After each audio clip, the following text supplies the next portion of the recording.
I am a big fan of Balatro. And I know I'm not the only one because I made a post on Reddit about this specific project. You know what it is from the title, but it popped off pretty quick. And somebody said, hey, you should make a YouTube series. I was like, you know what? That's a pretty good idea. So I guess this first video is going to be kind of to show off what I've done so far in terms of what I've made and how I'm going to get things to work. This is going to be the first part of probably several episodes because there is a lot to cover and a lot to do.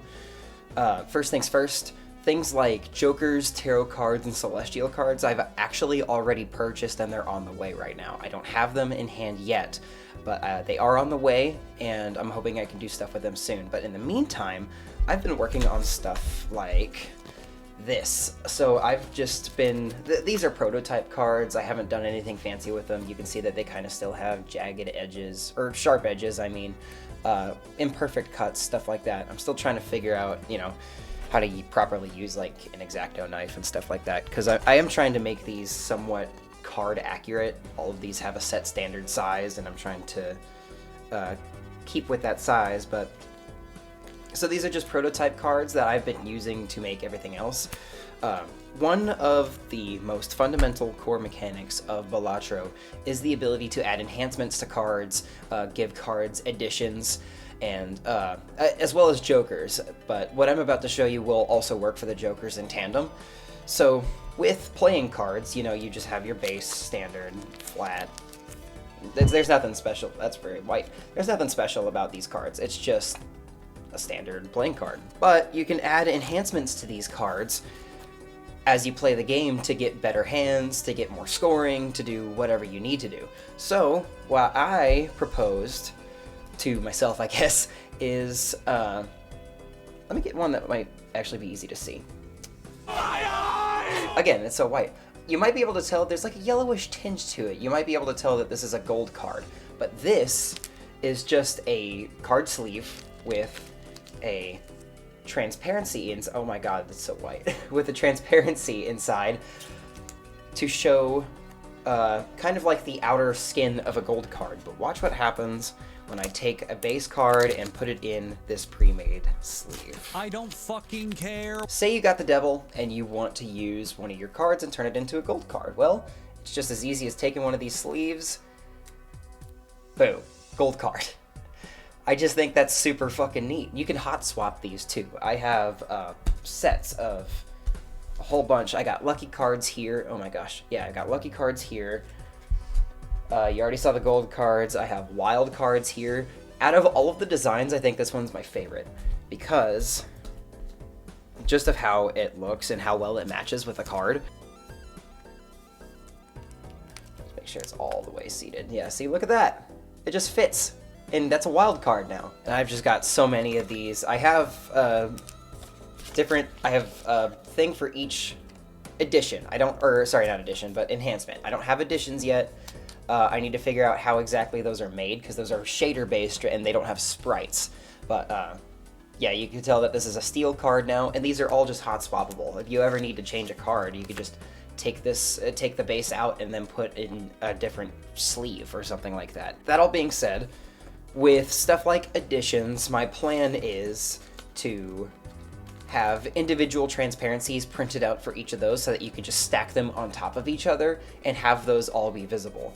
For stuff like seals, I plan on having transparencies with stickers attached to them just so that you can slip them in. They'll be opaque, so they'll be easy to see over a certain enhancement. And then in terms of shuffling, because, Balatro is mainly played with the deck face down. So say you just like shuffle your cards and so you have your face down deck, you're not going to be able to tell exactly what you have until you pull from the top and slowly see what you have. So with the stickers, because they're so flat, they're going to be like really hard to tell or practically impossible. Every card is going to be sleeved for like ease of shuffling, because there's going to be a lot of shuffling, unfortunately. That's one of the things that is inescapable, because there's a lot of randomness in Balatro, mainly with the card shuffling. Next, I want to show off what these are.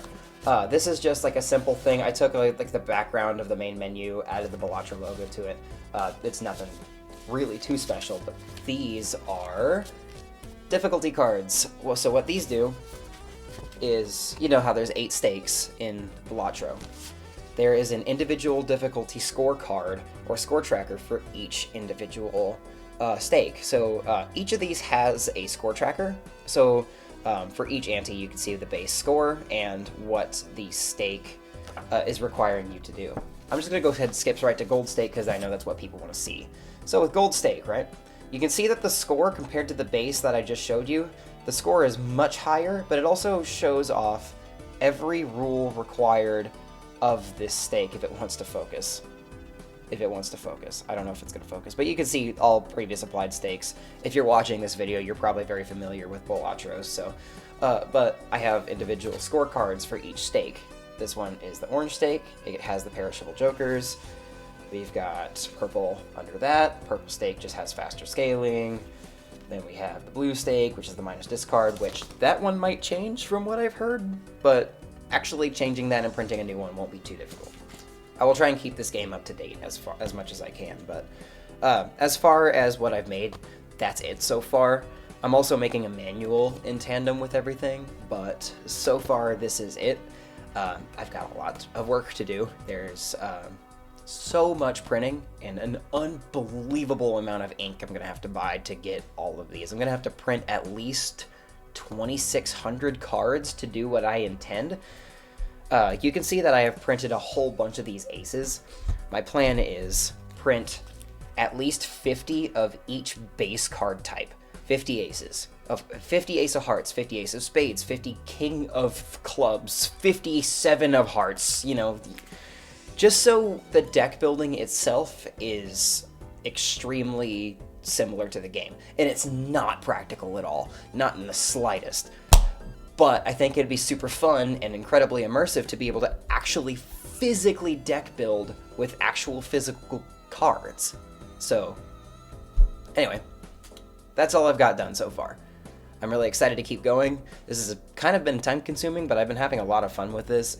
My desk is an absolute mess right now. Let me see. Yeah, you can see all the additions I've been working on so far. I've printed 9 or less of each because I print them in batches of 9. As I'm making these, I am making files for myself as like presets to print in case I need to print extras of something. I might release those files publicly, assuming I get done with this project and people are interested in something like that.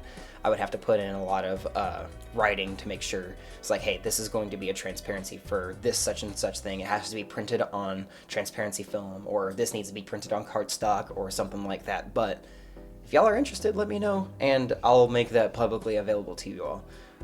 As far as like specific details of how I'm printing, I will show that off later because that's kind of more boring technical stuff, but with stuff like this and what I have so far, I have high hopes for how this is going to turn out, so I'll let you know as soon as there's a significant update.